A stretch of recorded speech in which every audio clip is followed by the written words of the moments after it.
Hero தன்னோட தம்பிக்காக ஒரு paper boat செஞ்சு கொடுக்குறான். அந்த பேப்பர் போட்டை அவன் மழை தண்ணியில் விட்டு ரொம்ப சந்தோஷமாக விளையாடிக்கிட்டே இருப்பான். மழை தண்ணியில் அந்த பேப்பர் போட்டை வேகமாக அடிச்சுக்கிட்டு போயிட்டு ட்ரைனேஜ்குள்ளே விழுந்துடும்.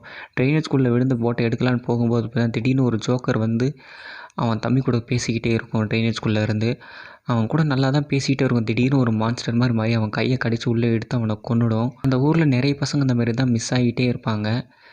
அதாவது ஹீரோவும் ஹீரோட ஃப்ரெண்ட்ஸுக்கும் எப்பயுமே ஒரு ஜோக்கர் மாதிரி ஒரு உருவம், அதாவது ஒரு பலூன் மாதிரி காமிச்சு ஒரு ஜோக்கர் வந்து பயமுறுத்தும். அதாவது இந்த ஜோக்கர் போய் என்ன பண்ணுன்னா, அவங்க எதை பார்த்து பயப்படுறாங்களோ அதை அவங்க கண் முன்னாடி கொண்டு வந்து பயமுறுத்தி அவங்கள சாகடிச்சிரும். இவங்கெல்லாம் எங்கே காணாமல் போகணும், ஹீரோட ஃப்ரெண்ட்ஸு சர்ச் பண்ணும்போது எங்கெல்லாம் ட்ரைனேஜ் சிஸ்டம் போகுதோ அங்கெல்லாம் இந்த மாதிரி சம்பவங்கள்லாம் நடக்கும்.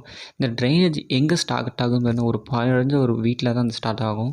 அதை இவங்க கண்டுபிடிச்சா ஜோக்கரும் இவங்களை கண்டுபிடிச்சிடும். இவங்க தன்னை கண்டுபிடிச்சிட்டாங்கிறது தெரிஞ்சு அப்புறம் இவங்க ஹீரோனியை பார்த்தீங்கன்னா ஜோக்கர் பேய் வந்து தூக்கிட்டு போயிடும் அந்த பாழடைஞ்ச வீட்டுக்கு. ஹீரோட ஃப்ரெண்ட்ஸு ஹீரோனியை காப்பாற்றலான்னு போவாங்க. ஆனால் ஹீரோனி மட்டும் அந்த ஜோக்கர் பேயால் கொல்ல முடியாது. ஏன்னா ஹீரோனி அந்த ஜோக்கரை பார்த்து பயப்படலை. இந்த ஜோக்கர் எப்படி உயிர் வாழனா மற்றவங்களோட பயத்தால் தான் இந்த ஜோக்கர் பேயே உயிர் வாழும்.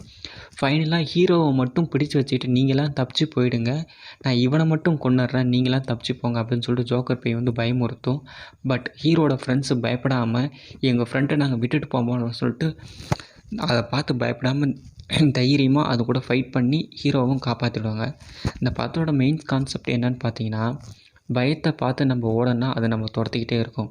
அதுவே நம்ம திரும்பி எதிர்த்து நின்னா அந்த பயம் நம்மளை பார்த்து ஓடும். இதுதான் மூவியோட கான்செப்ட். பயம்